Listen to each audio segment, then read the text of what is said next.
The day I realized I was a guest in my own marriage. There have been hard days in my life. Breakups, layoffs, funerals. But nothing prepared me for the quiet devastation of that night. There was no shouting, no broken plates, just the low hum of music, the clink of glasses, and the feeling that I had become invisible in my own life.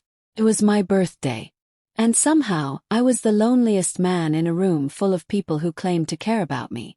The plan had been simple. A small backyard gathering, just close friends, music and grilled food. I wasn't trying to throw some extravagant bash. I just wanted laughter, maybe a little dancing, a few beers with people I liked. I had organized everything down to the playlist. Even invited a few of my wife's friends because that's how we always did things, together. My wife, Elena, had asked earlier in the week if she could invite some people she hadn't seen in a while. I didn't press. I trusted her. Or maybe I just wanted to believe I could. I was halfway through my third beer, flipping burgers at the grill, when I saw him walk in. Mason. At first, I didn't recognize him.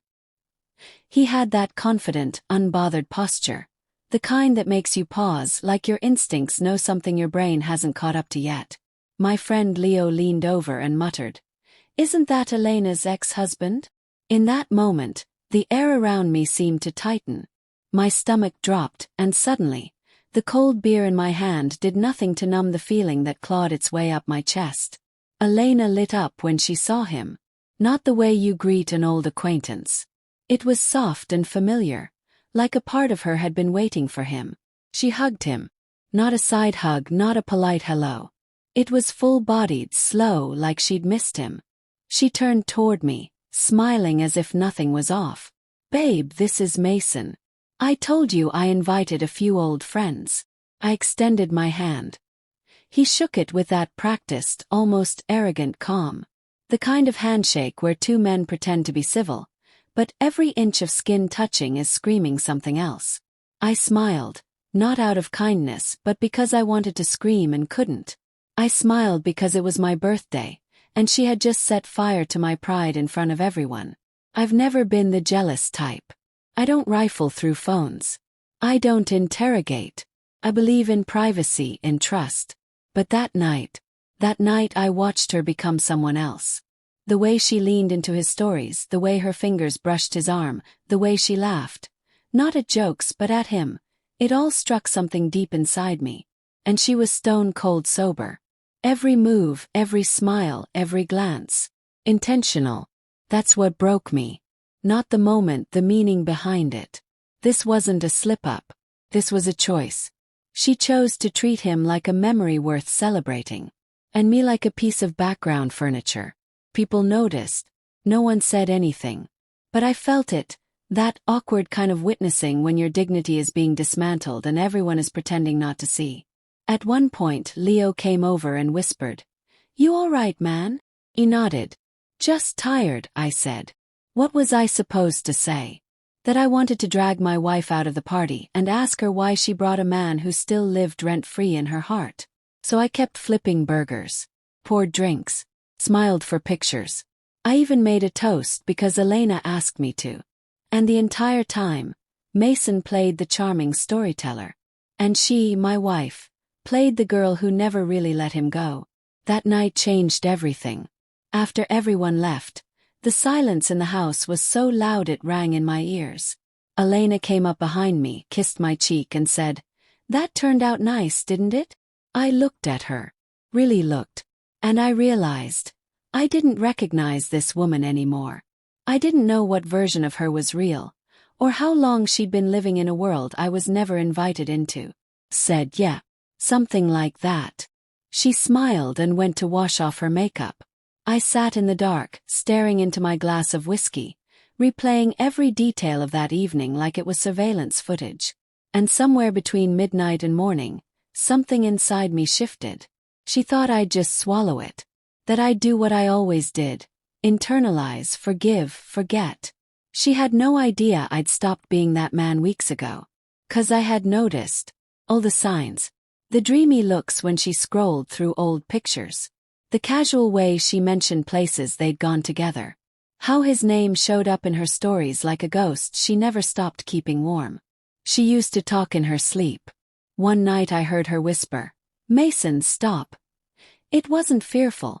It was affectionate. Familiar. I asked her once, gently, if she was still holding on to something. She got defensive, told me I was being insecure. Made me feel ashamed for even wondering. That's how manipulation works. It makes you apologize for being right. We even ran into Mason once at the grocery store. She lit up like a candle. Fixed her hair in the freezer door's reflection. Straightened her coat. Hugged him like she'd been waiting all year. He looked at me and said, "So you're the new guy?" And Elena just smiled. Not yes, not this is my husband. Just smiled. That's when I realized. I was her plan B. Her safe bet. I wasn't her first choice. I was just the one who wouldn't leave. And I'd had enough. I took the next few days off work. I moved in silence. No confrontation. No yelling. Just preparation. The lease. My name. The accounts. I separated them. Her phone line. Paid for it. Cancelled it. The car. Also mine. Removed her from the insurance. She had quit her job when I got promoted. Said she needed time to rediscover herself. I never argued. I just carried the weight. And now she had no footing. No backup plan. Just a man she thought would never walk away. Saturday morning, I handed her an envelope while she sat at the table in her robe, drinking coffee. She opened it expecting something sweet. Inside was a letter. Not dramatic, just direct. She had 48 hours to move out. No access to money. The apartment was being sold. Her key code had already been changed. She looked up confused. "What is this?" I said. "This is what happens when you bring your past into my present and expect me to applaud." She reached for me. "Liam, wait." I stepped back. "You made me feel invisible in my own home. My own birthday.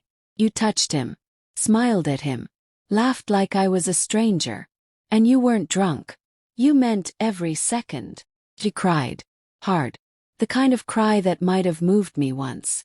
But now, it was just background noise. She begged for a conversation.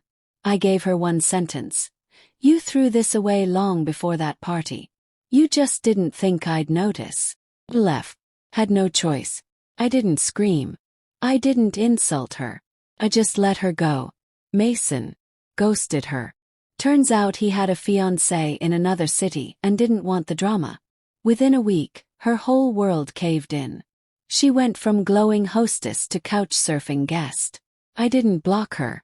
I just never responded. That was the real revenge. Not anger. Not cruelty. Indifference. Moved on. Slowly. Peacefully. Started walking again. Painting. Traveling. Alone but not lonely. I wasn't searching for love. I was reclaiming space. 6 months later she texted. "I've been doing a lot of healing. I realize what I lost." She was right. She did lose something. So did I. But what I gained was worth more. Is self-respect. Freedom. And I'll never trade that for someone who can't let go of their ghosts.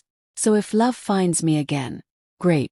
But it better come honest, clear and whole. Because I'm done sharing my heart with someone who keeps looking over their shoulder.